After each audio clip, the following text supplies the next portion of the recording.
আপনি এটা শুনে থাকবেন যে ছোট্ট একটা বালক সে ঈশ্বরের প্রতিরূপ হয়, কিন্তু এমন কেন বলা হয় তা কি আপনি কখনো ভেবে দেখেছেন? আমি আপনাকে বলছি, কোন একটা ছোট্ট বালককে দেখুন, সে কি করে? সকলকে সমান চোখে দেখে। ওর মনে না কোনো ছলনা রয়েছে, না কোনো কপটতা, না অহংকার রয়েছে, আর না কোনো বিষয় নিয়ে কোনো চিন্তা। সকলকে সে সমান চোখে দেখে আর নিজের মধ্যেই প্রসন্ন থাকে, সকল বিকার থেকে মুক্ত। এগুলোই তো সেই গুণ সেই বালকের মধ্যে, যা হলো ঈশ্বর স্বরূপ। এবার ভেবে দেখুন, যদি প্রত্যেকটা মানুষ এই ছোট বালকের মতো সেই সব গুণ নিজের মধ্যে জাগ্রত করে তোলে, তাহলে কি হবে? তারাও ঈশ্বর তুল্য হয়ে উঠবে। তাই আপনিও এটাই করুন, নিজের মনকে বিকার মুক্ত করুন সেই ছোট্ট বালকের মতো। মনের মধ্যে না কোনো চিন্তা রাখবেন, না মোহ, না ক্রোধ, না কোনো রকমের ছলনা বা কপটতা। সবাইকে সমান চোখে দেখুন আর নিজের মনেই প্রসন্ন থাকতে শিখুন। এই মন প্রেমময় হয়ে বলবে, রাধা রাধা। মানুষের এই জীবন, মানুষ জন্ম নেয়, একটা নির্দিষ্ট সময়ের পরে এই সংসার ত্যাগ করে চলেও যায়। এবার শুধু এটাই আবশ্যক নয় যে এই জীবনকালকে আপনি যাপন করবেন, শুধু এটাই গুরুত্বপূর্ণ নয়। আবশ্যক এবং গুরুত্বপূর্ণ হলো এটা যে এই জীবনকালে আপনি এমন কিছু করেন যাতে এই সংসারের মঙ্গল হয়, যাতে এই সংসার আপনাকে মনে রাখে, আপনার থেকে প্রেরিত হয়, আপনার মতো হতে চায়, প্রত্যেক বছর আপনার জন্মতিথির অপেক্ষা করে, এমন ভাবে আপনার জন্মদিন পালন করে যাতে সেটা মহোৎসবের আকার ধারণ করে। এবার এই জন্মদিন এমনি এমনি মহোৎসবে পরিণত হয় না। তখন হয় না যখন কোনো ব্যক্তি রাজার রূপে বা কোনো গোয়ালার রূপে জন্মগ্রহণ করে। তখন পরিণত হয় যখন একজন মানুষ জন্মগ্রহণের পরে এই সংসারকে কোনো শিক্ষা দিয়ে যান, কিভাবে একজন মানুষ গোয়ালা থেকে রাজা হতে পারে, কিভাবে একজন মানুষ অসত্য থেকে সত্যের পথে চলতে শুরু করেন, অধর্ম থেকে ধর্মের পথে চালিত হতে পারেন, কিভাবে অন্ধকার থেকে প্রকাশের দিকে যেতে পারেন, কিভাবে নিজের আত্মাকে পরমাত্মার সাথে মিলিত করতে পারেন। তা সে রামনবমী হোক বা জন্মাষ্টমী হোক, তাদের জীবনের সাথে জড়িত প্রত্যেক মুহূর্ত একটা পরবের আকার ধারণ করে। তাহলে আপনিও এইভাবে নিজের জীবন যাপন করতে থাকুন।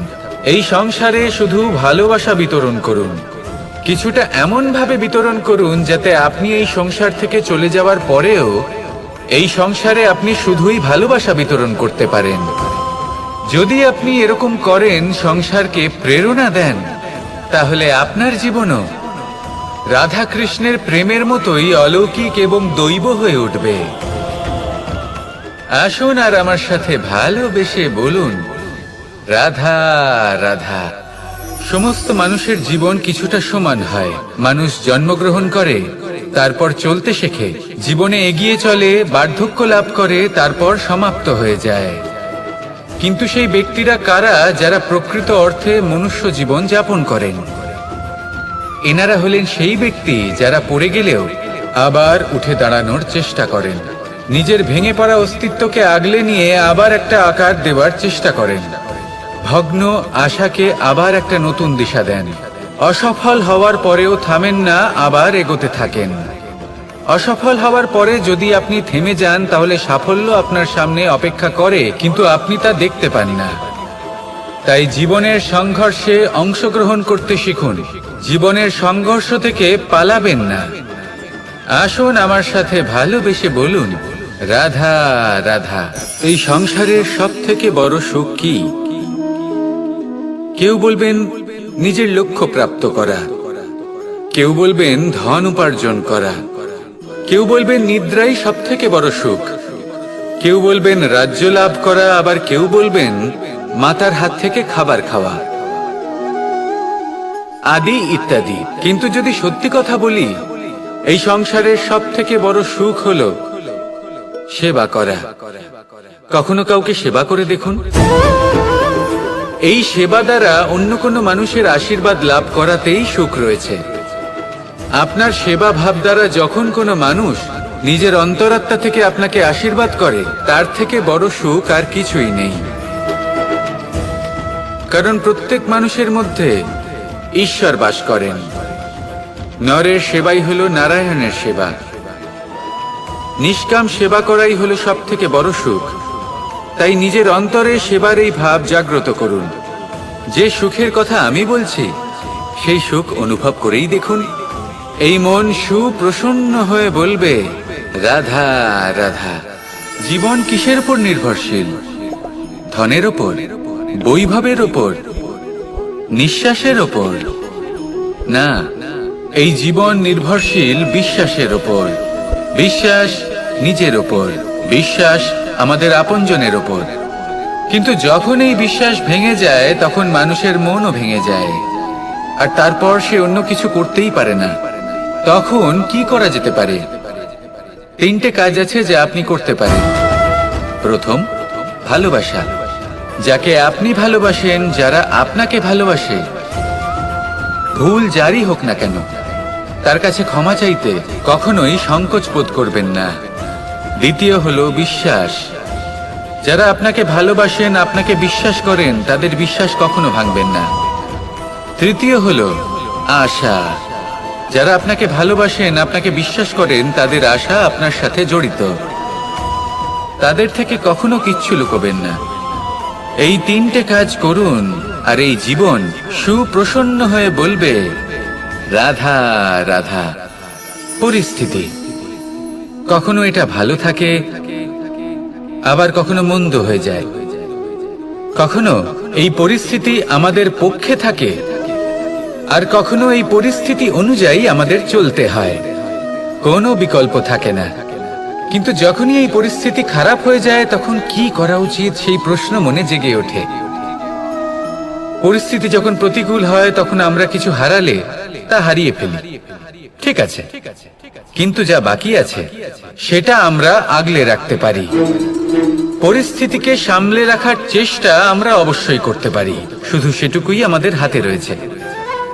কিন্তু এর থেকেও বড় সমস্যা আছে, অহংকার।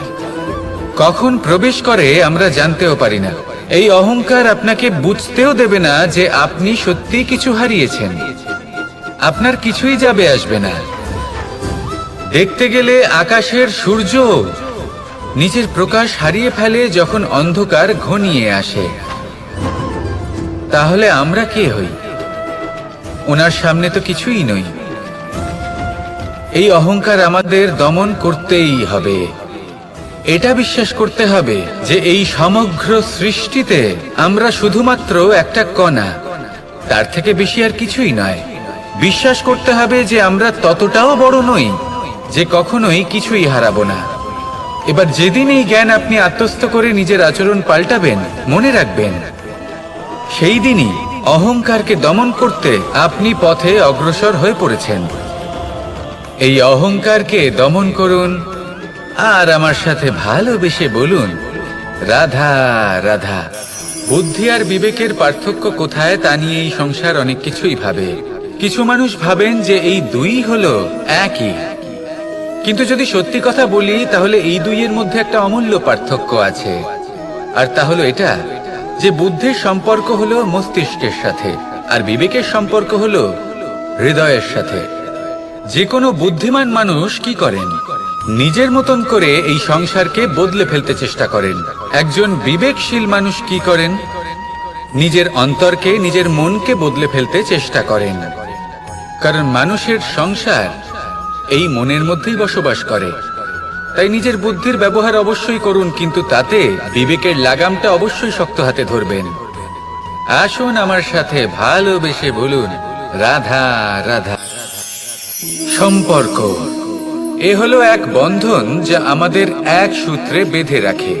কিন্তু এমন কিছু ব্যক্তি থাকেন যারা এই সম্পর্কের বিষয়ে নিজস্ব একটা ধারণা করে ফেলেন যে সম্পর্ক এরকম হওয়া উচিত, সম্পর্ক সেরকম হওয়া উচিত। আমি এই সম্পর্কের জন্য কত কিছু করেছি এই ব্যাখ্যা করতে থাকেন, আর তার বদলে অনেক কিছু প্রত্যাশাও করেন। কিন্তু সত্য হলো এটাই যে সব সম্পর্ক একরকমের হয় না, কিন্তু প্রত্যেক সম্পর্কের একটা বিশেষত্ব থাকে। এমনটা কখনোই নয়। শুধু চোখ আর নাকের এই সম্পর্কের মতোই হলো আমাদের জীবনে আমাদের আপনজনের সাথে সম্পর্ক। যদি কারোর ব্যবহার আপনার প্রতি অনুচিত হয়, বা যদি কেউ অনুপস্থিত থেকে থাকে, বা কেউ যদি আপনাকে বুঝতে না পারেন, তাহলে তার অর্থ এটা নয় যে আপনি সেই সম্পর্ক ভেঙে ফেলবেন। বুঝুন, আপনার জীবনে তার গুরুত্ব কোথায়, আর তার জীবনে আপনার। সম্পর্ক গড়ে তুলুন, তাকে পালন করতে শিখুন, একসাথে মিলে চলুন। এই মন সুপ্রসন্ন হয়ে বলবে, রাধা রাধা। আপনি কখনো কোনো সরোবরের দিকে তাকান যার জল হলো শান্ত, স্থির। আপনি স্পষ্ট দেখতে পাবেন সেই সরোবরের তলদেশে কি রয়েছে। তাতে সাঁতরে বেড়াচ্ছে সুন্দর মাছ, চকচকে কিছু পাথর, স্বর্ণরূপী বালি, সবই আপনি দেখতে পাবেন। কিন্তু যখনই আপনি একটা ছোট্ট পাথর তুলে সেই জলে ছুঁড়ে ফেলবেন, তখন সেই জল বিচলিত হবে, আর সেই স্পষ্টতা ন্যূনতম হয়ে যাবে। তারপর কিছুই স্পষ্টভাবে দেখা যাবে না। এই ঘটনা মানুষের সাথেও ঘটে। মানুষ যদি বিচলিত হয়ে পড়ে, তখন সে বুঝতে পারে না যে বর্তমানে কি হয়ে চলেছে আর ভবিষ্যতে কি করা উচিত। কিন্তু সেই মানুষ যদি শান্ত থাকেন, স্থির থাকেন, ধন্যাত্মক থাকেন, তাহলে নিশ্চিত রূপেই বুঝতে পারবেন যে বর্তমানে কি করতে হবে আর ভবিষ্যতে কি করতে হবে। তাই নিজের মধ্যে সেই স্থিরতা আনুন, সেই ধৈর্য ধরুন, নিজেকে শান্ত রাখুন, আর সবার মধ্যে ভালোবাসা ছড়িয়ে দিন। এই মন প্রসন্ন হয়ে বলবে, রাধা রাধা। মানুষের জীবন বড়ই বিচিত্র হয়। যেই মুহূর্তে জন্ম নেয় একটা প্রতিস্পর্ধায় প্রবেশ করতে থাকে। মানুষ জন্ম নেয় আর প্রতিস্পর্ধা শুরু হয়ে যায় ভাই এবং বোনের মধ্যে সর্বশ্রেষ্ঠ হবার, সবার থেকে এগিয়ে থাকার। তারপরে সে যায় গুরুকুলে। নিজের বন্ধুদের মধ্যে সর্বশ্রেষ্ঠ হওয়ার প্রতিস্পর্ধা শুরু হয়। এবার সেখান থেকে বাইরে বেরিয়ে সংসার জীবনে প্রবেশ করে ধন উপার্জনের প্রতিস্পর্ধা শুরু হয়। তা সে যুদ্ধই হোক বা কলা হোক, এই প্রতিস্পর্ধা কখনোই আমাদের পিছু ছাড়ে না। তাই যদি প্রতিস্পর্ধা করতেই হয়, তাহলে আমরা মানুষকে সাহায্য করার প্রতিস্পর্ধা কেন করব না? এমন এক প্রতিস্পর্ধা যাতে যে কেউ জিতুক বা যে কেউ হারুক না কেন, লাভ সকলের হবে। সকলের মধ্যে প্রেম বিতরণ করতে থাকুন, এইভাবেই আনন্দ বিতরণ করতে থাকুন, আর আমার সাথে ভালোবেসে বলুন, রাধা রাধা। এই সংসারে বড়ই বিচিত্র এক শব্দ আছে, মূল্য। এর প্রয়োগ আমরা জীবনেও করে থাকি, আবার ব্যবসাতেও করে থাকি। একজন উদ্যোগপতি সবসময় বলেন, ব্যবসার মূল্য সবসময় উচ্চমান হওয়া উচিত, তাতে লাভ বেশি। অন্যদিকে আরেকজন ব্যক্তি যিনি পরোপকারী, যিনি ঈশ্বরের দর্শনের অভিলাষী, তিনি বলেন জীবনের মূল্য সব থেকে উচ্চমান হওয়া উচিত। অনেক সময় মানুষ কি করে থাকেন, ব্যবসার এই মূল্য তা উচ্চতার শিখরে পৌঁছানোর লোভে জীবনের মূল্য নামিয়ে ফেলেন। যেখানে এই সমগ্র সংসার প্রেমের দ্বারা চালিত হয়। প্রেমই হলো এই সংসারের আধার। এবার যদি আপনি প্রেম করতে শিখে যান, তাহলে ব্যবসাতে নিশ্চিত রূপে লাভের সাথে সাথে কীর্তি এবং যশ লাভও করতে পারবেন। তা আমি নিশ্চিত রূপে বলতে পারি, কারণ ব্যবসাতে ওঠা নামা এসব চলতেই থাকে। জীবনকে আপনি যদি একবার উচ্চতায় নিয়ে যেতে পারেন, তাহলে তা কখনোই নামবে না। আসুন আর আমার সাথে ভালোবেসে বলুন, রাধা রাধা। আমরা আনন্দ লাভের জন্য ভালোবাসি মা বাবাকে, ভাই বোনকে, পরিবার পরিজনকে, বন্ধুকে, প্রেমিকাকে। আমরা চাই যে সকলে যেন আপন হয়ে থাকেন, আমাদের কাছে থাকেন। কিন্তু মানুষের একটা প্রবৃত্তি আছে যে তিনি যা লাভ করে ফেলেন তার মূল্য তিনি বুঝতেই পারেন না। যদি আপনার বাড়ির কাছে একটা মিষ্টি জলের সরোবর থাকে বা সুন্দর নদী থাকে, তাহলে জলের গুরুত্বটা কি আপনি তা বুঝতেই পারবেন না। সেইখানে আপনি যদি কোনো একটা মরুভূমিতে যান, আপনি অনুভব করতে পারবেন যে এক একটা ফোঁটা জলের কি গুরুত্ব, তার মূল্য কি। সুখের মুহূর্তে যদি আপনজনদের মনে রাখেন, তবে দুঃখের মুহূর্ত নিজে থেকেই দূরে সরে যাবে। ভালোবাসা এবং তার সাথে স্মরণ করা, এটাই তো হলো জীবনের এবং ভালোবাসার আসল মূল্য। আসুন আর আমার সাথে ভালোবেসে বলুন, রাধা রাধা। প্রত্যেকটা মানুষ আলাদা হয় আর অত্যন্ত বিশেষ হয়। প্রত্যেক মানুষ ভিন্ন ভিন্ন পরিবেশে পালিত হয়, বড় হয়। প্রত্যেকের নিজস্ব চিন্তা ভাবনা থাকে, নিজস্ব বিচারধারা থাকে। যখন অনেক ভিন্ন বিচারধারা একত্রিত হয়ে যায়, তখন শুরু হয় বিবাদ। এবার এই বিবাদের সময় আপনি দেখবেন, দুই ব্যক্তি যাদের মধ্যে এই বিবাদ হচ্ছে, সবসময় এটা প্রমাণ করতে চান যে তার সামনের ব্যক্তি এবং তার ভাবনা, তার বিচারধারা বা তার বক্তব্য হলো অনুচিত। এবার এটাই যদি প্রেমপূর্বক রূপে আপনি ভেবে দেখতে চেষ্টা করেন যে সামনের ব্যক্তিটির বক্তব্য, তার মানসিকতা আসলে কি, তাতে উচিত ঠিক কি, সেটা আমরা বুঝতে পারি। একদিকে হলো এই বিবাদ, যা আপনাকে সামনের ব্যক্তিটিকে অনুচিত প্রমাণ করতে বাধ্য করে, আর অন্যদিকে হলো প্রেম, যা সামনের ব্যক্তিটির যুক্তি বুঝতে সাহায্য করে, তাতে উচিত কি রয়েছে সেটা বুঝতে বাধ্য করে, তাকে মহান হয়ে ওঠার পথে অগ্রসর হতে বাধ্য করে। তাই এই বিবাদকে ত্যাগ করুন আর প্রেমকে আপন করে নিন, আর এই প্রেম ভাব নিয়ে বলুন, রাধা রাধা। এই জীবনে আমাদের দুজন সঙ্গী, এক হলো অন্ধকার আর এক হলো প্রকাশ। এবার যখন এই অন্ধকারে আমরা প্রদীপ জ্বালাই, সেই প্রকাশের জন্য অন্ধকার আমাদের উপর রুষ্ট হয়ে চলে যায়। এবার যদি অন্ধকারকে খুশি করতে যাও, তাহলে প্রকাশ আমাদের উপর রুষ্ট হয়ে চলে যায়। এ হলো ঠিক সেই পরিস্থিতি যে আমাদের দুই বন্ধু, তাদের মধ্যে সদ্ভাব নেই। যদি কোনো একজনের মান ভাঙাতে বা খুশি করতে যাও, তাহলে দ্বিতীয়জন অবশ্যই রুষ্ট হয়। সেই অবস্থায় আপনাকে বোঝদারের মতো কাজ করতে হবে যে কখন কাকে সমর্থন করতে হবে, কখন কার সাথে চলতে হবে। যদি পারেন তাহলে সকলকে একসাথে নিয়ে চলবেন। যদি কোনো মানুষের মধ্যে বনিবনা না হয়, তাহলে তাদের মধ্যে সামঞ্জস্য বজায় রেখে সংসারের রীতিনীতির চক্র চালিত করা, এটাই তো হলো মনুষ্য জীবন। এবার এটা কিভাবে করা সম্ভব? শুধুমাত্র প্রেমের দ্বারা। তাহলে এইভাবেই সবাইকে প্রেমের দ্বারা বেঁধে রাখুন আর আমার সাথে ভালোবেসে বলুন, রাধা রাধা। সাগরের ঢেউ সমুদ্র তটে ধাক্কা খেয়ে, পাথরের সাথে ধাক্কা খেয়ে তার আকার বদলে দিতে পারে। বিভিন্ন আকারের পাথরে এদের ঘষে ঘষে গোলাকার বানিয়ে দিতে পারে, কিন্তু এই সাগরের ঢেউ এদের নিজেদের আকার কখনো বদলায় না। কিন্তু এমন কেন? কারণ এরা বিচ্ছিন্ন হয়েও আবার একত্রিত হতে জানে। অর্থাৎ যখন এরা বিচ্ছিন্ন হয় তখন মতভেদ অবশ্যই, কিন্তু আবার একত্রিত হওয়া হলো এদের একতার প্রতীক। দেখুন, ঝগড়াঝাটি, তর্ক বিতর্ক, মতভেদ এগুলো জীবনের অভিন্ন অঙ্গ, কিন্তু এদের কখনো, আসুন আর আমার সাথে ভালোবেসে বলুন, রাধা রাধা। বনস্পতি ফলনের জন্য আমাদের কিসের প্রয়োজন পড়ে? একটু ধরিত্রীর, একটু পরিশ্রমের, আর একটা বীজের।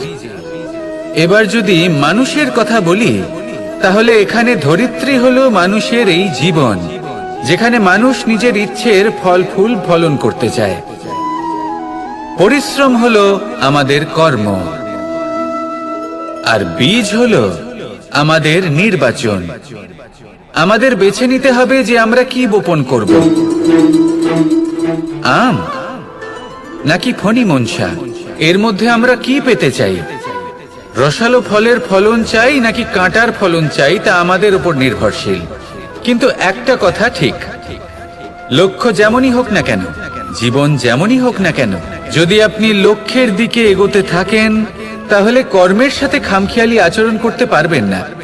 যদি আপনি এমন করেন, তাহলে এটা আপনাকে একটা অনুচিত লক্ষ্যে পৌঁছে দেবে, সেটা কিন্তু নিশ্চিত।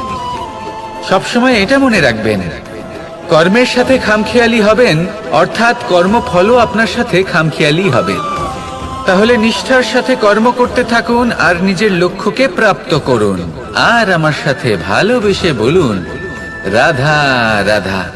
এই সংসারে এমন কিছু মানুষ আছেন যাদেরকে আপনার ভালো লাগে, তারা আপনার প্রিয়। আমরা চাই ওনারা আমাদের কাছে থাকুন, আমরা ওনাদের কাছে থাকি।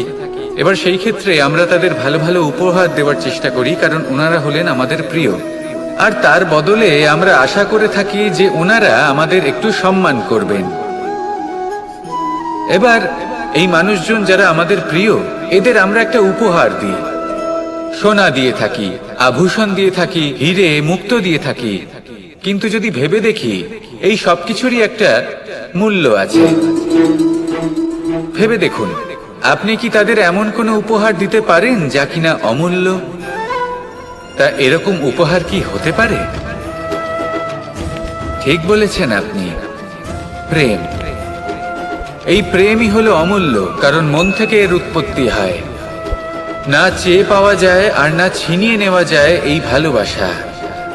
ঠিক এইরকমই হয় এই সম্মান। যদি সম্মান করো তাহলে মন থেকে এবং ভালোবেসে করো, ভয় পেয়ে নয়। মনে রাখবেন, যে মাথা ভয়ের দ্বারা নত হয়, বিরোধিতাও প্রথমে সেই করে থাকে। যে মাথা ভালোবেসে নত হয়, তা আপনার জন্য বলিদানও দিতে পারে। এই সংসারের সব থেকে বড় উপহার, সব থেকে বড় বরদান এই প্রেম এবং সম্মান।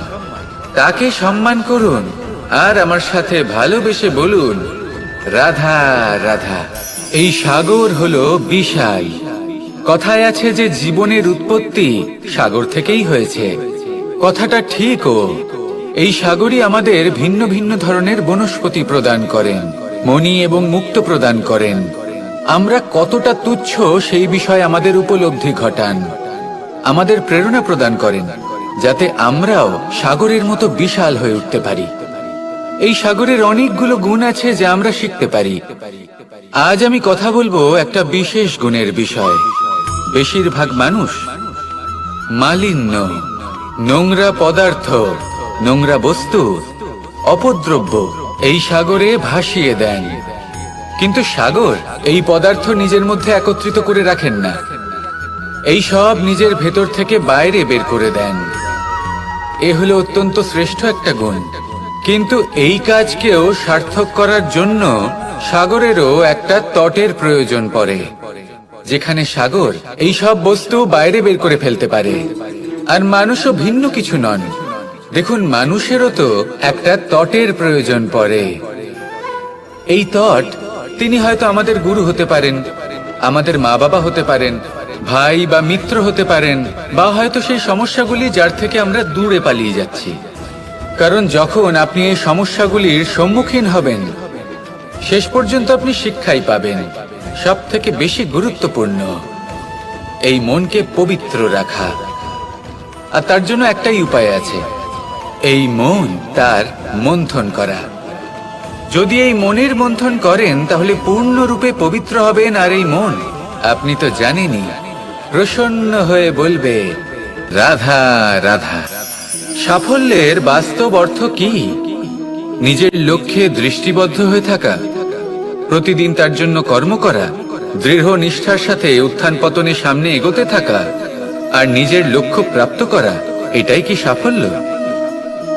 যদি আপনার কোনো বস্তু লাভ করতে হয়, কোনো শক্তি লাভ করতে হয় বা কোনো স্থান লাভ করতে হয়, তাহলে তার জন্য এসব ঠিক আছে, কিন্তু বাস্তবে সাফল্য এটা নয়। আপনার কাছে থাকা কোনো বস্তু, শক্তি বা স্থান আপনি কিভাবে ব্যবহার করবেন তা আপনার উপর নির্ভরশীল। যদি তার সঠিক ব্যবহার আপনাকে করতে হয়, তাহলে উচিত সময় এবং উচিত স্থানে আপনাকে থাকতেই হবে। একে নিয়তিও বলা হয়। এবার ধরুন, এমন কোনো গ্রন্থ আছে যা জ্ঞানের দ্বারা ভরপুর, এমন জ্ঞান যার দ্বারা জীবন বদলে দেওয়া সম্ভব। এবার এই গ্রন্থ যদি এমন কোনো ব্যক্তির হাতে পৌঁছয় যিনি নিরক্ষর, তিনি কি এই গ্রন্থের সদ্ব্যবহার করতে পারবেন? কখনোই নয়। সেই জ্ঞান দিয়ে নিজের আচরণ পাল্টাতে পারবেন? কখনোই নয়। সেরকমই ধরুন, কোনো ব্যক্তি যার কাছে একটা অস্ত্র আছে, যার দ্বারা উনি শত্রুকে শেষ করে দিতে পারেন, কিন্তু সেই ব্যক্তি হলেন একজন কাপুরুষ। তিনি কি শত্রুকে শেষ করতে পারবেন? তিনি কি জয়লাভ করতে পারবেন? কখনোই নয়। আপনার কাছে কি আছে তার থেকেও বেশি গুরুত্বপূর্ণ আপনি তা দিয়ে কি করবেন। উচিত ব্যক্তির সাথে উচিত সময় উচিত স্থানে থাকা বেশি গুরুত্বপূর্ণ। নিজের গুণের সাথে, নিজের শক্তির সাথে, নিজের জ্ঞানের সাথে উচিত সময় উচিত স্থানে অন্যের যন্ত্রণাকে দূর করা, অন্যের জীবনকে আরো সুন্দর করে তোলা, এটাই হলো সাফল্য। তাহলে সাফল্যের বাস্তব অর্থ বুঝুন, অর্থাৎ নিজেকে আরো প্রসন্ন রাখুন। আর আমার সাথে ভালোবেসে বলুন, রাধা রাধা।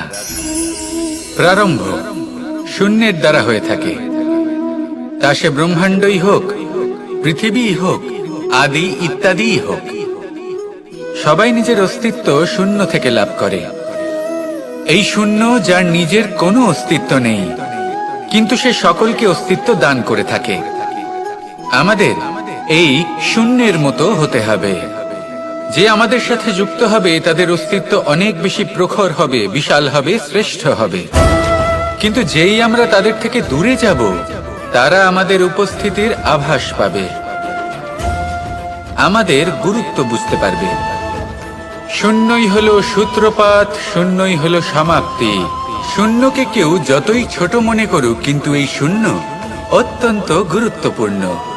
তাই এই শূন্যের মতো হয়ে উঠুন আর আমার সাথে ভালোবেসে বলুন, রাধা রাধা। এই সংসারের সব থেকে গুরুত্বপূর্ণ তত্ত্ব কোনটা? প্রথম হলো সময়। জন্ম থেকে মৃত্যু পর্যন্ত এই যে সময়, এটাই তো হলো জীবন। দ্বিতীয় হলো জীবন, যাতে আমরা সময়ের সদ্ব্যবহার করি, শ্রেষ্ঠ থেকে শ্রেষ্ঠতর কাজ করার চেষ্টা করি। বহু বছরের এই পরম্পরা, এই সংস্কৃতিকে এগিয়ে নিয়ে যাওয়ার চেষ্টা করি। এই সংসারে আমরা অংশগ্রহণ করতে চেষ্টা করি। তৃতীয় হলো ধন, সেই ধন যা প্রত্যেক ব্যক্তি অর্জন করতে চেষ্টা করেন। এবার এই তিনটি তত্ত্বের মধ্যে একটা সামঞ্জস্য আছে, সমান ব্যাপার আছে। সে ধনই হোক বা সময় হোক বা হোক জীবন। আর সেই সমান ব্যাপার হলো যে যদি আপনি এটা গণনা করতে থাকেন তাহলে তা কমতে থাকে, যদি আপনি এটা ব্যবহার করেন তাহলে তা বাড়তে থাকে। একে সংগঠিত করে রাখতে চেষ্টা করলে এ হাত থেকে ফসকে যায়, কিন্তু যদি আপনি একে সামলে রাখতে শিখে যান, তাহলে এমন কাজ করবেন যাতে সংসারের সাথে সাথে পরবর্তী প্রজন্ম লাভবান হবে। যদি কিছু শিখতে চান তাহলে সামলাতে শিখুন, গণনা করা বা সংগঠিত করা নয়। আসুন আর আমার সাথে ভালোবেসে বলুন, রাধা রাধা। একটা জলের ফোঁটাকে ফোঁটা নামে সম্বোধন করা হয়। অনেক ফোঁটা একত্রিত হলে সাগরের রূপ ধারণ করে। শুধু একটা পাতাকে পাতা বলা হয়, অন্য অনেক পাতার সাথে একত্রিত হলে তা গ্রন্থের রূপ ধারণ করে। একটা মাত্র সুতো অন্য সুতোর সাথে মিলিত হলে বস্ত্রের রূপ ধারণ করে। অনেক সংখ্যক ইট একত্রিত হলে মহলের রূপ ধারণ করে।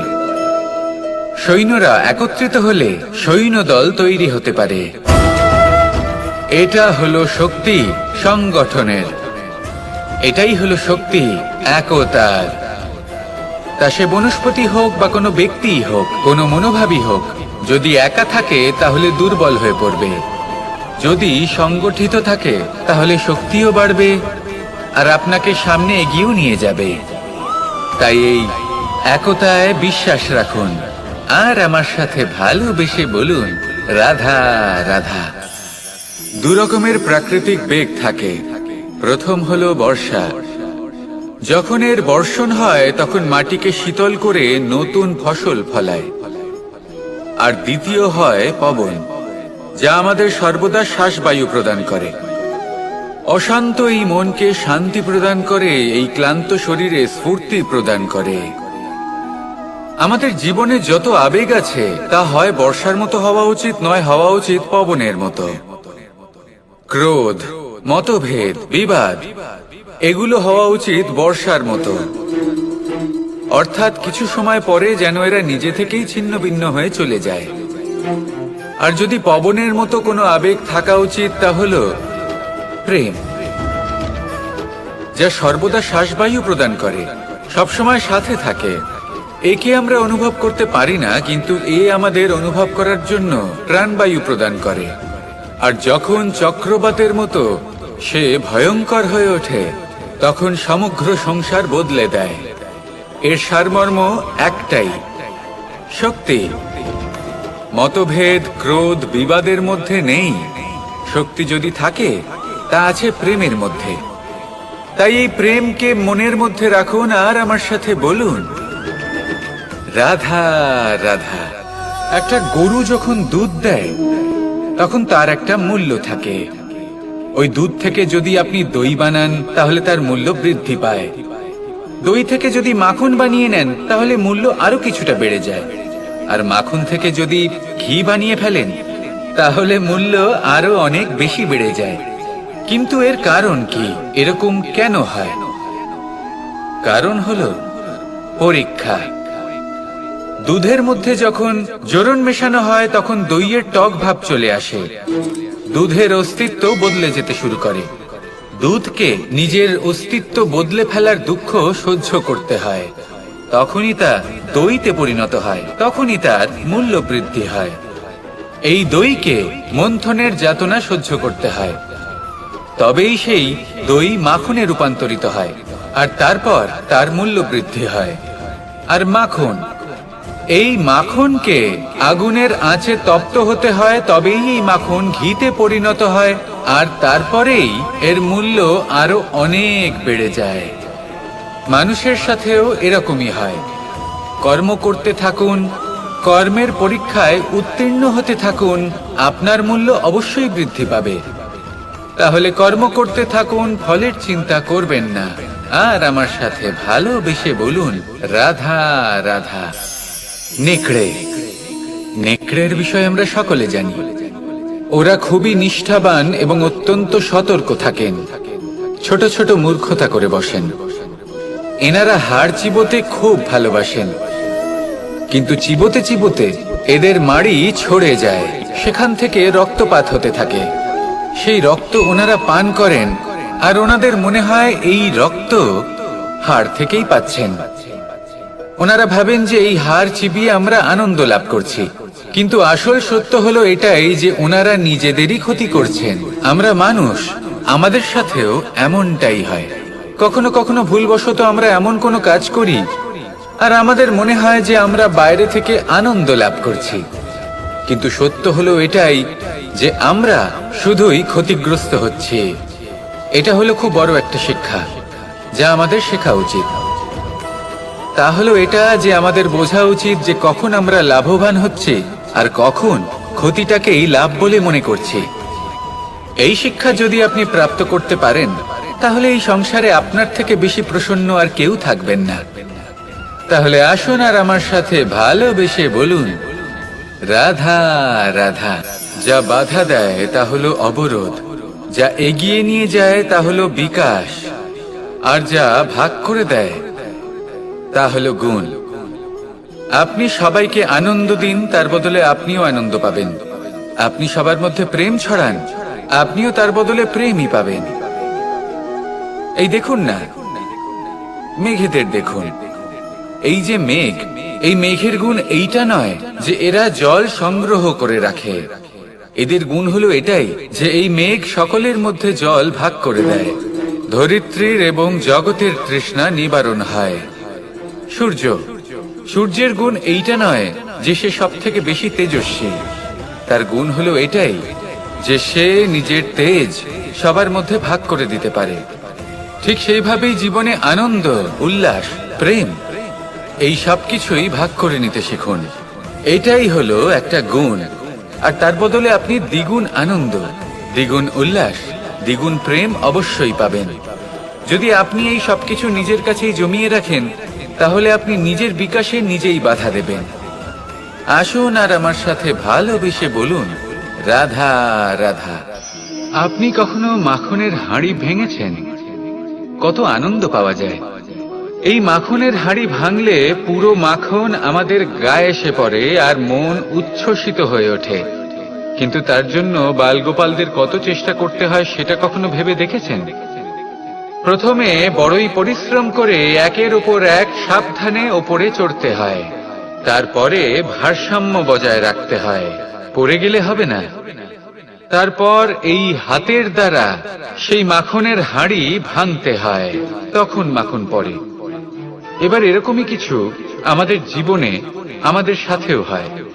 এবার আপনি বলবেন যে মাখনের হাঁড়ি ভাঙার এই প্রক্রিয়া, তার সাথে জীবনের কি সম্পর্ক থাকতে পারে? আসলে আমাদের মনের মাঝেও একটা হাঁড়ি রয়েছে, অহংকারের হাঁড়ি। আর এই অহংকারের হাঁড়ি যখন ভেঙে যায়, তখন প্রসন্ন হবার আনন্দ চতুর্দিকে ছড়িয়ে পড়ে। এই মন, এই আত্মা, এই দুই প্রসন্ন হয়ে যায়। কিন্তু তার জন্য আপনাদেরকেও বালগোপালের মতো চেষ্টা করে যেতেই হবে, ভারসাম্য বজায় রাখতেই হবে মনের মাঝে এবং এই বুদ্ধিতে, ভালো এবং মন্দের মধ্যে, লোভ এবং পরমার্থের মধ্যে। আর তারপর নিজে হাতে অহংকারের এই হাঁড়ি ভেঙে দিতে হয়। দেখুন, যদি ঈশ্বরের সঙ্গ লাভ করতে চান, তাহলে অহংকারের এই হাঁড়ি ভাঙতেই হবে। আসুন আর আমার সাথে ভালোবেসে বলুন, রাধা রাধা। এই সংসারে আমরা প্রকাশ কোথা থেকে পাই? এর উত্তর বড়ই সরল। ভোরে যখন সূর্যোদয় হয়, তখন প্রকাশের কিরণ আমাদের ঘরে এসে পৌঁছয়। এইভাবেই আমরা প্রকাশ লাভ করি। এবার এই প্রকাশের আলোতেই আমরা সারাদিনের কাজ সম্পন্ন করি। সন্ধে হয়ে যায়, সূর্যাস্ত হয়ে যায়। আর আমাদের ঘর যাতে অন্ধকার না হয়, তার জন্য আমরা একটা প্রদীপ প্রজ্বলিত করি। এটাই ঘটে আমাদের জীবনেও। এবার প্রবাহমান আয়ুর সাথে আমরা আমাদের অন্তরে যদি একটা প্রদীপ প্রজ্বলিত করে নিই, তাহলে বিষয়টাই অন্যরকম হবে। এবার আপনি বলবেন, কোন প্রকাশের কথা বলছি যা আমাদের অন্তরে জাগ্রত করা সম্ভব? আমাদের আত্মার মাঝে প্রেমের প্রকাশ জাগ্রত করার কথা বলছি। কারণ আমাদের এই জীবন, এও হলো দিনের আলোর মতো। আজ প্রকাশ আছে, কিন্তু কোনোদিন অবশ্যই অস্ত হবে। কিন্তু অস্ত হবার আগে যদি আমরা আমাদের আত্মার মাঝে প্রেমের এই প্রকাশ উজ্জ্বলিত করে নিই, তাহলে আমাদের সন্ধ্যাকালও আমরা আনন্দে এবং প্রেমে যাপন করব। তাহলে আসুন আর আমার সাথে ভালোবেসে বলুন, রাধা রাধা। কিছু মানুষ বড়ই বিচিত্র হন, এমন ভাবে জীবনযাপন করেন যেন তাদের কোনোদিন মৃত্যুই হবে না। নিজেদের অহংকারের বশে একটা কথা ভুলে যান, যে যতই তারা নিঃশ্বাস নিচ্ছেন, যতই তারা জীবনযাপন করছেন, ততই তারা মৃত্যুর দিকে এগিয়ে চলেছেন। কারণ আমাদের এই জীবন তার নিঃশ্বাসের উপর নির্ভরশীল। নিঃশ্বাস চলছে মানে জীবন চলছে। নিঃশ্বাস যদি থেমে যায়, তাহলে জীবনও থেমে যাবে। আমাদের জীবনের প্রদীপ যে কোনো মুহূর্তে নিভে যেতে পারে। আর কত সময় বাকি রয়েছে সেই বিষয়ে আমাদের কোনো ধারণাই নেই। তাই যে মুহূর্ত আমরা এখন যাপন করছি, সেটার সদ্ব্যবহার করে নেওয়া যাক, কোনো শুভ কর্ম করে নেওয়া যাক। এমন কোনো কর্ম যার দ্বারা আমাদের ব্যক্তিত্বতে এমন এক চমক আসে, যে আমাদের মৃত্যুর পরেও এই সংসার আমাদের চিরস্মরণীয় করে। কারণ একটা কথা ঠিক, মৃত্যু হলো একটা অটল সত্য। তাকে মেনে নিতেই হবে, স্মরণীয় করে রাখতেই হবে। যে সময় আছে তার সদ্ব্যবহার করুন আর আমার সাথে ভালোবেসে বলুন, রাধা রাধা। মুঠো হাতের শক্তি বেশি, মুঠো খুললেই তা দুর্বল। তা এমন কি থাকা উচিত এই বন্ধ মুঠোয় যা লাখের সমান? মানসিকতা এবং স্বপ্ন। মানুষ জন্মগ্রহণ করে, তার মানসিকতা সময়ের সাথে উন্নত হয়। মানসিকতা অনুযায়ী সে স্বপ্ন দেখে, আর সেই স্বপ্ন সার্থক করতে সে পরিশ্রম করতে থাকে। কিন্তু খুব গুরুত্বপূর্ণ একটা কথা আছে যা আপনার মনে রাখা উচিত। আপনার এই মানসিকতা, আপনার এই স্বপ্ন, তা যেন আপনার নিয়ন্ত্রণে থাকে। আপনার বন্ধ মুঠোয় যেন এর লাগাম থাকে, আপনি যেন এর প্রভু হন। যদি তা হয়, তবেই আপনি লাভবান হবেন। যদি এরা আপনাকে নিয়ন্ত্রণ করতে থাকে, যদি আপনার মুঠো খুলে যায়, না পথ আপনার নিয়ন্ত্রণে থাকবে, না মানসিকতা থাকবে, না স্বপ্ন নিয়ন্ত্রণে থাকবে। আর যদি তাই হয়, তাহলে আপনি আপনার ভবিষ্যৎ নষ্ট করে ফেলবেন। তাই নিয়ন্ত্রণ করতে শিখুন নিজের বিচার বুদ্ধি, নিজের মানসিকতা, নিজের স্বপ্নকে। নিজের এই স্বপ্ন পূরণ করুন আর আমার সাথে ভালোবেসে বলুন, রাধা রাধা। কখনো কোনো নদীকে দেখেছেন? একই আকার, একই স্থান, শুধু প্রবাহিত হতে থাকে। এর মধ্যে কখনো কোনো অপদ্রব্য ফেলে দেখুন, দেখবেন সেটা বেশিক্ষণ সেখানে থাকে না। সেটা নদীর সাথে বইতে থাকে আর বয়ে যেতে যেতে সাগরে সমাহিত হয়ে যায়, আর শেষ পর্যন্ত সাগর সেটাকে তটে ফেলে দেয়। কিছুটা এমন হওয়া উচিত আমাদের বিচারধারাও।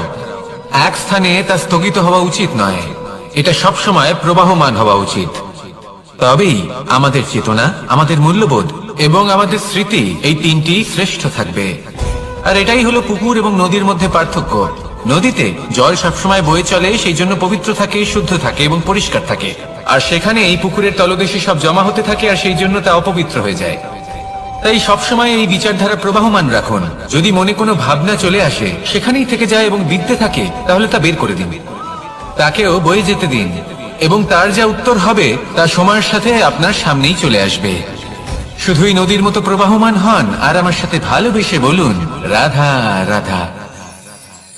এই সংসারে সাফল্য লাভ করার জন্য জ্ঞানের প্রয়োজন হয়, পরিশ্রমের প্রয়োজন হয়, দৃঢ় নিষ্ঠার প্রয়োজন হয়, নিরন্তর চেষ্টা করা প্রয়োজনীয়। কিন্তু আরো কিছু আছে যা অত্যন্ত প্রয়োজনীয় এবং গুরুত্বপূর্ণ। তা হলো ভালো বন্ধু। তাদের থাকা অত্যন্ত প্রয়োজনীয়। যদি ভালো বন্ধু থাকে, তাহলে সময় এলে তারা ঢাল হয়ে আপনাকে সুরক্ষা করবেন। সময় এলে অস্ত্রের মতো শত্রুকে সংহারও করবেন। যদি তিনি জ্ঞানী হন, তাদের মধ্যে সদ্গুণ থাকে, তাহলে এই সব গুণ আপনার মধ্যেও প্রবেশ করবে। তাহলে সাফল্যের জন্য ভালো বন্ধু পাওয়া অত্যন্ত প্রয়োজনীয়। কিন্তু শুধু বন্ধু কেন, ভালো শত্রুও থাকা প্রয়োজনীয়। এবার আপনি ভাবেন, আমি কি বললাম? যদি আপনার জীবনেও ভালো অর্থাৎ শক্তিশালী শত্রু থাকে, তাহলে আপনিও শক্তিশালী হতে থাকবেন। এই শত্রু আপনাকে প্রেরিত করবে আরো বেশি শক্তিশালী হয়ে ওঠার। কখনো কোনো হরিণকে দেখুন, তীব্র গতিতে দৌড়তে থাকে। কেন তীব্র গতিতে দৌড়ে? এই কারণে নয় যে কোথাও তার জন্য মধুর ঘাস অপেক্ষা করে রয়েছে, না। সে এই কারণে তীব্র গতিতে দৌড়য় কারণ সেটা না করলে তার পেছনে একটি সিংহ আছে যে ওকে নিজের ভোজন করে ফেলবে। তাই জীবনে বিপদ, সংকট, এই সবকিছুও হলো অত্যন্ত গুরুত্বপূর্ণ। তার সম্মুখীন হতে শিখুন আর আমার সাথে ভালোবেসে বলুন, রাধা রাধা। আমরা সবাই ফল খাই, কিন্তু আমাদের সেই ফলই প্রিয় হয় যে পরিপক্ক হয়ে ওঠে, যেটা নম্র হয়, আর যে ফল অনেক বেশি মিষ্টি আর সুস্বাদু হয়ে থাকে, যাদের রঙে বাহার দেখা যায়। সেইভাবে জীবনে আমরা নানান মানুষের সাথে পরিচিত হই, কিন্তু সেই মানুষই আমাদের মন ছুঁয়ে যায় যারা বিনম্র স্বভাবের, যাদের বাণী খুব মধুর, যাদের অন্তরে আত্মবিশ্বাসের একটা তেজ, একটা রং দেখা যায়। এবার এমন ব্যক্তি আমরা কি করে হব? ঠিক সেইভাবেই যেমন একটা ফল রোদ, বর্ষা, শীত, বায়ু, এই সকল সংকটময় পরিস্থিতির সম্মুখীন হয়ে পরিপক্ক হয়ে ওঠে, সেইভাবেই মানুষ সংকটময় পরিস্থিতির সম্মুখীন হয়ে পরিপক্ক হয়ে ওঠেন। যদি এই সংকটের সম্মুখীন হন, তাহলে অভিজ্ঞ হবেন, আর এই অভিজ্ঞতাই শিক্ষা দিয়ে যাবে। এই অভিজ্ঞতা আমাদের শিখিয়ে দেয় যে আমাদের বিনম্র থাকতে হবে। অহংকার করে কোনো লাভ নেই। মধুর বাণীর যে কি মূল্য তা আমরা শিখতে পারি। এই অভিজ্ঞতাই আমাদের বুঝিয়ে দেয় যে উচিত অনুচিত কোনটা, আমাদের দৃষ্টিভঙ্গি তৈরি করে, আর এই দৃষ্টিভঙ্গি দ্বারা আত্মবিশ্বাস জাগ্রত হয়। সেই জন্য জীবনে কখনো বিপদ থেকে দূরে পালাবেন না, সেগুলোর সম্মুখীন হন, অভিজ্ঞতা লাভ করুন, তার থেকে শিক্ষা লাভ করুন, এইভাবেই পরিপক্ক হবেন। আসুন আমার সাথে ভালোবেসে বলুন, রাধা রাধা। ধন সঞ্চয় করা সম্ভব, আর সেই জন্য ধন সব থেকে বেশি মূল্যবান সম্পত্তি নয়। এবার আপনি বলবেন, আমি কি বলছি? এই ধন খুব মূল্যবান, আমরা সকলে অর্জন করতে ব্যস্ত। সেটা এই কারণে, কারণ আপনারা জানেন না এই সংসারের সব থেকে বেশি মূল্যবান সম্পত্তি কি। এ হলো সেই সম্পত্তি যা কখনো সঞ্চয় করা সম্ভব নয়। আপনার কাছে যতই ধন থাকুক, তা দিয়ে আপনি স্বাস্থ্য লাভ করতে পারেন, বাড়ি কিনতে পারেন, আদি ইত্যাদি, কিন্তু আপনি যতই ধনী হন না কেন, ফেলে আসা দিনের একটা মুহূর্ত আপনি লাভ করতে পারবেন না। এই একটা মুহূর্ত, এই সময়, এটাই হলো সংসারের সব থেকে মূল্যবান সম্পত্তি। একবার চলে গেলে তা কখনোই ফিরে আসে না। আর এই মুহূর্ত যতই চলে যাক না কেন, আমরা স্মৃতির মাধ্যমে সেগুলি যাপন করতে পারি, তার আনন্দ উপভোগ করতে পারি। আর যার সাথে আমরা সময় অতিবাহিত করেছি তার স্মৃতিতে আমরা চিরকাল জীবিত থাকতে পারি। সেই জন্য সময় সবথেকে মূল্যবান সম্পত্তি, তাকে এইভাবে নষ্ট করবেন না। প্রত্যেকটা মুহূর্ত উপভোগ করুন, আনন্দ করুন, আর ভালোবেসে বলুন রাধা রাধা। কনক, কি সুন্দর একটা শব্দ। এর অনেকগুলো রূপ রয়েছে, অনেকগুলো অর্থ রয়েছে। প্রথম অর্থ হলো স্বর্ণ, অর্থাৎ সম্পত্তি। দ্বিতীয় অর্থ ধুতুরা, অর্থাৎ গাছের ছোট একটা বীজ, যা কিনা অত্যন্ত শক্তিশালী হয়। যদি বেশি মাত্রায় এর প্রয়োগ করা হয় তাহলে এটা বিষময় হয়ে উঠতে পারে। এই হলো সেই ধুতুরা যার প্রয়োগ মহাদেবের পুজোতে করা হয়। এবার প্রশ্ন হলো এটাই যে এই স্বর্ণ এবং এই ধুতুরার মধ্যে মিল কি রয়েছে। মিল হলো এটাই যে এই দুটোই মানুষকে মত্ত করে তোলে। ধুতুরা মানুষকে তখন মত্ত করে যখন তাকে সেবন করা হয়, কিন্তু স্বর্ণ, ধন সম্পত্তি, মানুষ এটা যতটাই অর্জন করে নেয় সেটাই যথেষ্ট। এই স্বর্ণ মানুষের ভাবনা চিন্তা করার ক্ষমতাকে বশ করে ফেলে। মানুষ সম্পত্তির লোভে মত্ত হয়ে ওঠে, কারণ যে যত চমৎকারী, যতটা অমূল্য হয় তাকে সামলানো কিন্তু ততটাই কঠিন, তাই না? তাই মনে রাখবেন, ধন, স্বর্ণ, সম্পত্তি এগুলো ধুতুরার থেকেও অনেক বেশি বিষাক্ত হতে পারে। তাই এর উপর আত্মসংযমের একটা কবচ পরিয়ে রাখবেন এবং বিবেকের শক্তির সাথে এগুলো প্রয়োগ করুন, তবেই কল্যাণ হবে। আসুন আমার সাথে ভালোবেসে বলুন রাধা রাধা। আমার কাছে যশোদা মা যেমন, আমার কাছে দেবকী মা যেমন, আমার কাছে ঠিক তেমনই হলেন গোমাতা। এবার ভেবে দেখার বিষয় হলো এটা যে এই সংসারে অসংখ্য প্রাণী আছে, একজন গাইকে একজন মায়ের মর্যাদা কেন দেওয়া হয়? তাহলে এর অনেকগুলো কারণ আছে। এই গাই অর্থাৎ গোমাতা, এনারা হলেন অত্যন্ত শান্ত, শান্তি প্রিয়, কখনো কারোর কোনো ক্ষতি করতেই পারেন না। গোমাতা যে দুধ নিজের বাছুরকে পান করান সেই দুধই আমাদেরও দেন। সেই দুধ পান করে আমরা শক্তি লাভ করি। এই দুধ থেকে আমরা মাখন, ঘি, পায়েস এইসব সুস্বাদু খাবার লাভ করি। গোমাতার গোবর আমাদের জ্বালানি হিসেবে সাহায্য করে, যার ফলে খুব কম সংখ্যক কাঠ ব্যবহার করা যায় এবং বেশিরভাগ জঙ্গল সুরক্ষিত থাকে। গোমাতার গোমূত্র সেটাও আমাদের কাছে লাভজনক। এর দ্বারা আমরা অনেক রোগ থেকে মুক্তি লাভ করতে পারি। গোমাতা যখন একটি বাছুরকে জন্ম দেন তখন সেই বড় হয়ে আমাদের ক্ষেত কর্ষণ করে। সেই জন্য গাইকেও জীবনে মায়ের মর্যাদা দেবেন। যতটা সম্ভব তাকে সেবা করুন এবং ভালোবেসে তাকে পালন করুন। এই মন নিজে থেকেই প্রসন্ন হয়ে বলবে রাধা রাধা। মধু কারই না পছন্দ বলুন তো? অত্যন্ত সুস্বাদু হয় এই মধু, মিষ্টি খেতে হয় এবং তা শক্তিও প্রদান করে। এবং প্রত্যেকটি মিষ্টি পদার্থের মতোই এতেও খুব তাড়াতাড়ি পিঁপড়ে ধরে যায়। অন্যদিকে যদি নুনকে দেখি তাহলে বছরের পর বছর রাখলেও এতে পিঁপড়ে ধরে না। এবার যদি কথা বলি বন্ধুত্বের, তাহলে বন্ধুত্ব নুনের মতো হওয়া উচিত, মধুর মতো নয়। যারা সামনে এলে শুধুমাত্র মধুর মধুর কথা বলবে, পরে এতে পিঁপড়ে ধরে যাবে। এটা নুনের মতো হওয়া উচিত। প্রকৃত বন্ধু হলো সে যে সময় এলে পরে আপনার সামনে আপনার প্রকৃত সত্য তুলে ধরবে, তা সে যতই কঠিন হোক না কেন। আপনার দোষ, আপনার অপগুণ, আপনার খামতি আপনাকে বলতে পারবে, যাতে আপনি সেগুলো শুনে মেনে নিয়ে তারপর নিজেকে শুধরোতে পারেন। এটাই হলো প্রকৃত বন্ধুত্ব। কখনো নিজের জীবনের আশেপাশে মন দিয়ে দেখবেন, অনেক সময় এমন মানুষ থাকেন, অনেক বন্ধু থাকেন যাদের দেখে আমাদের মনে হয় যে এনারা খুব কঠোর, এনাদের কথা খুব কটু। কিন্তু বেশিরভাগ এমন মানুষের মনটা যদি বুঝতে পারেন তাহলে দেখবেন তাতে কোনো মালিন্য নেই। এনাদের মন অত্যন্ত পবিত্র হয়। যদি আপনার জীবনেও এমন কোনো ব্যক্তি থেকে থাকে, এমন বন্ধু থাকে, তাহলে তাদের আগলে রাখুন আর আমার সাথে ভালোবেসে বলুন রাধা রাধা। যতক্ষণ আমরা এই সংসারে জীবিত ততক্ষণ আমাদের সাথে সবকিছু থাকে। আমাদের ধন, সুখ স্বাচ্ছন্দ্য, আমাদের মিত্রগণ, আমাদের পরিবার, এই সমাজ, এই সবকিছু আমাদের সাথে থাকে। যেদিন আমরা এই সংসারকে ত্যাগ করব এদের মধ্যে কেউ আমাদের সাথে যাবে না, না ধন, না স্বাচ্ছন্দ্য, না সম্পত্তি। এই সকল মানুষ, এই সমাজ, এরা শুধুমাত্রই শ্মশান পর্যন্ত আমাদের সাথে থাকতে পারবেন। তারপরে যদি আমাদের সাথে কিছু যেতে পারে তাহলে তা শুধুই আমাদের ধর্ম।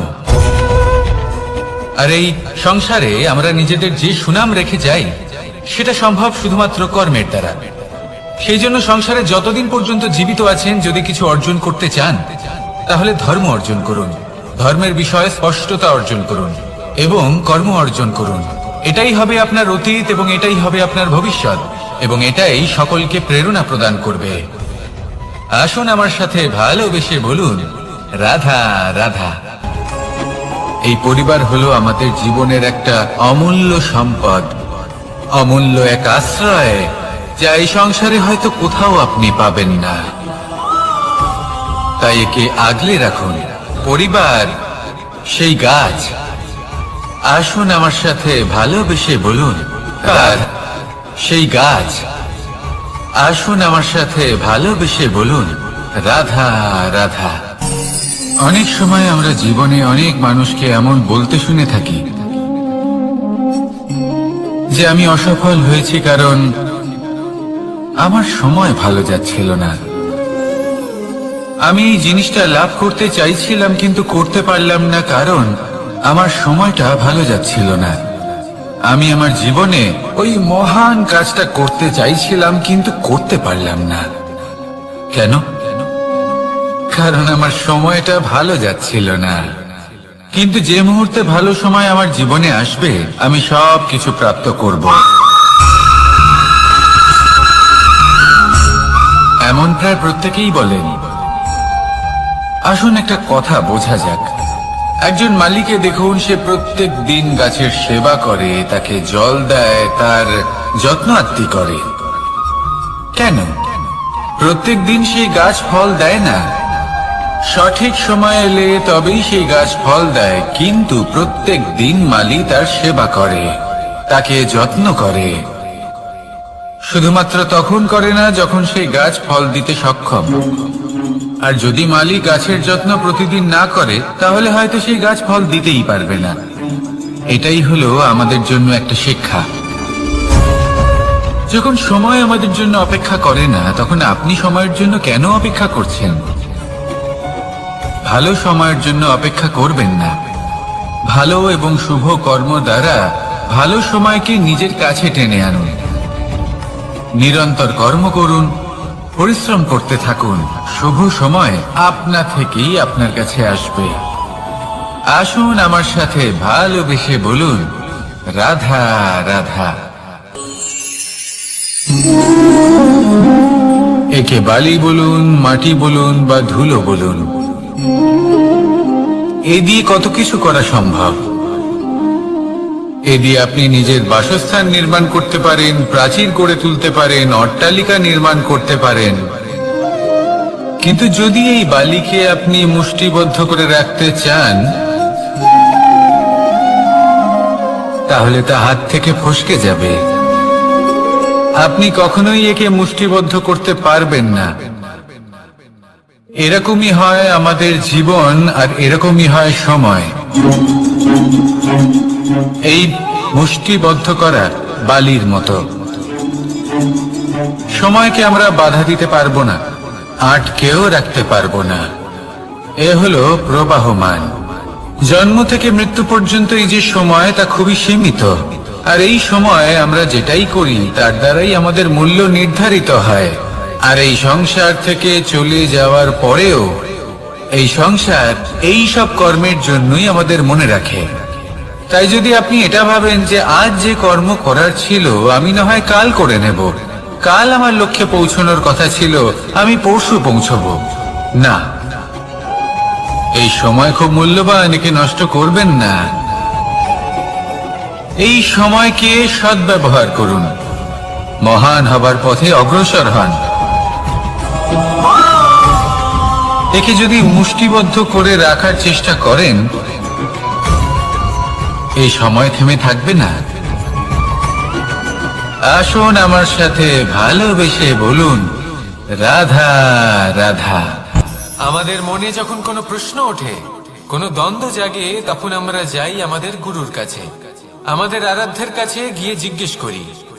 এইভাবেই একদিন আমি পৌঁছলাম আমার আরাধ্যের কাছে, আমার মহাদেবের কাছে, আর ওনাকে প্রশ্ন করলাম যে মহাদেব, জীবনে আনন্দ পাওয়ার, উৎসব পালনের, প্রেম ভাগ করে নেবার, জীবনকে উপভোগ করে নেওয়ার সর্বশ্রেষ্ঠ সময় কোনটা?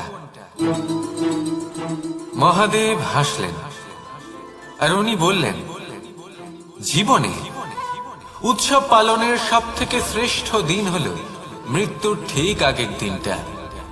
প্রেম ভাগ করে নেওয়ার সব থেকে শ্রেষ্ঠ মুহূর্ত হল মৃত্যুর ঠিক আগের মুহূর্ত। জীবনকে উপভোগ করে নেওয়ার সর্বশ্রেষ্ঠ প্রহর হল মৃত্যুর এক প্রহর পূর্বে। তখন আমি চমকে গেলাম। আমি বললাম, কিন্তু মহাদেব, মৃত্যু তো অনিশ্চিত, আমরা জানিও না কবে আমাদের মৃত্যু হবে। মহাদেব আবার হাসলেন। উনি বললেন যে যদি আমরা এভাবে জীবন কাটাই যে আমরা জীবনের প্রত্যেক দিন, প্রত্যেক মুহূর্ত, প্রত্যেক প্রহর শেষ বলে মনে করি, তাহলে আমাদের সমস্ত জীবন আনন্দের সাথেই অতিবাহিত হবে। কি বলেন?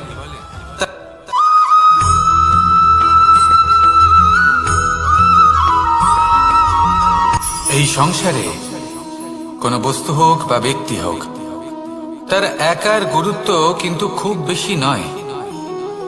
একটা উদাহরণ হিসেবে বৃষ্টির ফোঁটাকে ভেবে দেখুন। যদি একটি বৃষ্টির ফোঁটা হয় তাহলে তার খুব বেশি গুরুত্ব থাকে না, কিন্তু যখন সহস্র বৃষ্টির ফোঁটা মেঘের মধ্যে দিয়ে ঝরে পড়ে, তখন সেটা বর্ষার রূপ ধারণ করে। সেই বর্ষা যা এই প্রকৃতিকে শান্ত করে। সেইভাবেই পাথরের ছোট টুকরো, তার খুব বেশি গুরুত্ব থাকে না, কিন্তু যখন অসংখ্য পাথরের টুকরো একত্রিত হয় তখন তা পর্বতের আকার ধারণ করে। সেইভাবেই কিছু মানুষ যখন একত্রিত হন তখন তৈরি হয় পরিবার, কিছু পরিবার যখন একত্রিত হয় তখন তৈরি হয় সমাজ, যখন অনেক সংখ্যক সমাজ একত্রিত হয় তখন তৈরি হয় রাজ্য। এবার এই রাজ্যের সব থেকে গুরুত্বপূর্ণ ব্যক্তি হতে পারেন রাজা, কিন্তু তাও সেই রাজা একা কিছু করতে পারেন না। যুদ্ধ লড়ার সময় তারও নিজের সৈন্যদলকে প্রয়োজন পড়ে। কিন্তু এই সংসারে এমন একজন ব্যক্তি আছেন যিনি একাই সব কাজ করতে থাকেন, এবং সেই ব্যক্তি হলেন মা। আমাদের জীবনে একজন পিতার ভূমিকা কিন্তু নিঃসন্দেহে অমূল্য, কিন্তু আমাদের সকলের জীবনে যে ভূমিকা একজন মায়ের তা অন্য কারোর থাকে না। একজন মা একাই সন্তানকে বড় করতে পারেন, সংস্কারী করে তুলতে পারেন, তার জন্য পরিশ্রম করেন। আর এত কিছু কাজ করার পরেও তার কাজের জন্য তিনি প্রশংসা অবশ্য পান না।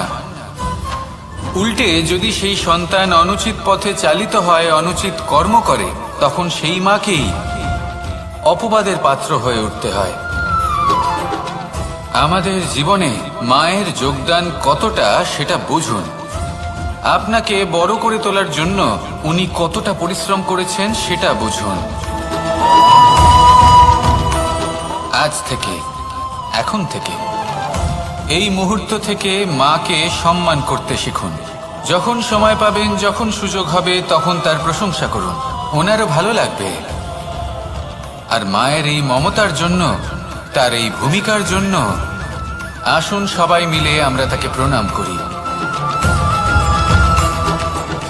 আর সকলে মিলে ভালোবেসে বলি, রাধা রাধা।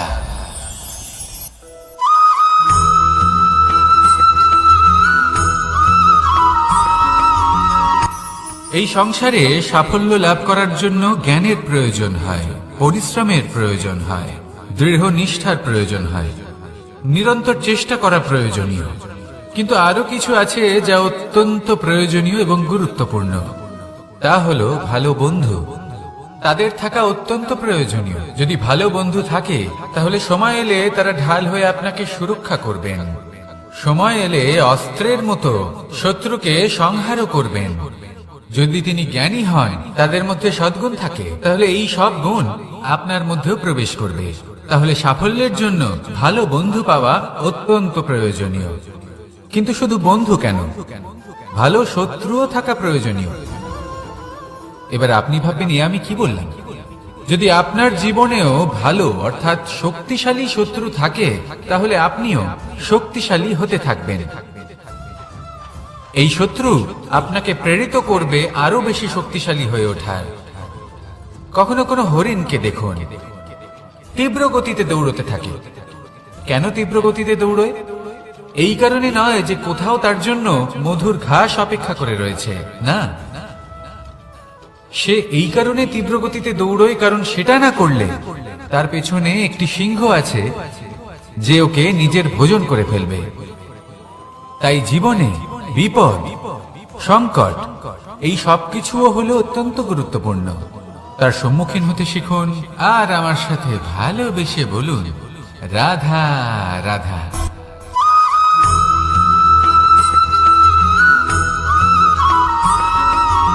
কথায় আছে, প্রত্যেক পুত্র তার পিতার প্রতিচ্ছবি হয়, আর সমস্ত প্রতিচ্ছবি চায় যেন সে তার অস্তিত্ব প্রাপ্ত করতে পারে।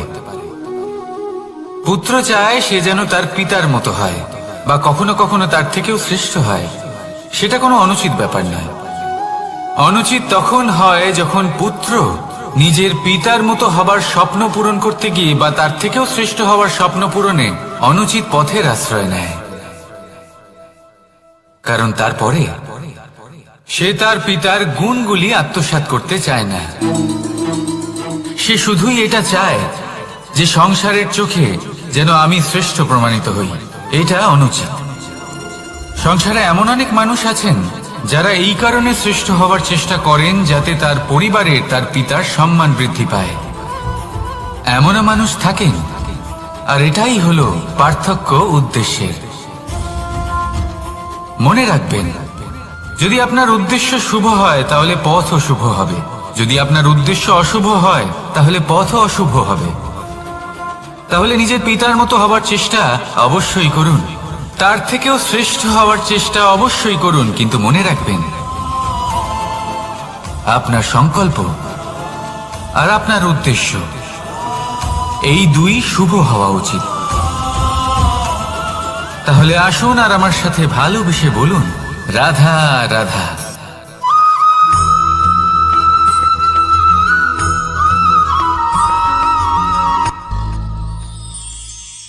শিশিরের বিন্দু পাতার ওপর পড়ে আর তার গায়ে লেগে থাকে। পাতা তাকে শুষে নিতে পারে না, আর শেষ পর্যন্ত সে ঝরে পড়ে যায়। অন্যদিকে রয়েছে মেঘ এবং চাতক। এদের মধ্যে অনেক দূরত্ব থাকে। মেঘ থাকে আকাশে আর চাতক থাকে ধরিত্রীতে। কিন্তু যখন এই মেঘ থেকে বৃষ্টি ঝরে পড়ে, এই চাতক কিন্তু সেই জলই পান করে, নয়তো সে তৃষ্ণার্ত থেকে যায়। এবার অন্যদিকে দেখলাম শিশির বিন্দু আর পাতার এই সম্পর্ক। এরা খুব কাছাকাছি থাকে, ঘনিষ্ঠও থাকে। অন্যদিকে রয়েছে মেঘ এবং চাতকের সম্পর্ক, যাদের মধ্যে অনেক দূরত্ব থাকা সত্ত্বেও তারা খুব ঘনিষ্ঠ, তাই না? এই সারমর্ম খুব সরল। এই নৈকট্য, এই দূরত্ব, তা আপনার সম্পর্কে প্রভাব কিছুতেই ফেলতে পারে না। এই নৈকট্য, এই দূরত্ব, এইসব হলো শুধুমাত্র মনের ব্যাপার। কখনো আপনি অনুভব করেছেন আপনি কারোর থেকে অনেক অনেক দূরে আছেন, অনেক দূরে আছেন, তাও সেই ব্যক্তির প্রতি আপনি টান অনুভব করেন। সেখানে আপনি কারোর সাথে প্রত্যেক দিন অতিবাহিত করেন, সমস্ত জীবন অতিবাহিত করেন, সব থেকে বেশি সময় তার সাথে অতিবাহিত করেন, তাও তার প্রতি সেই টান অনুভব করেন না। এই সংকেত হলো মনের দূরত্বের। তাহলে মনের এই দূরত্ব দূর করুন আর আমার সাথে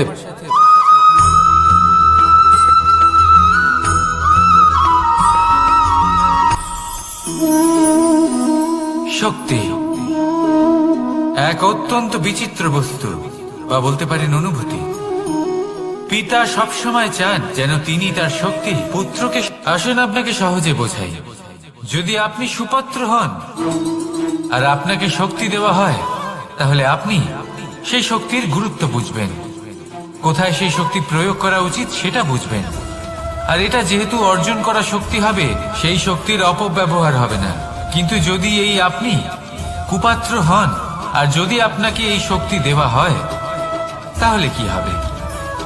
দেখতে গেলে এই শক্তি আপনি দান হিসেবে পেয়েছেন, তাই না আপনি এই শক্তির গুরুত্ব বুঝবেন আর না এর প্রয়োগ আপনি জানবেন।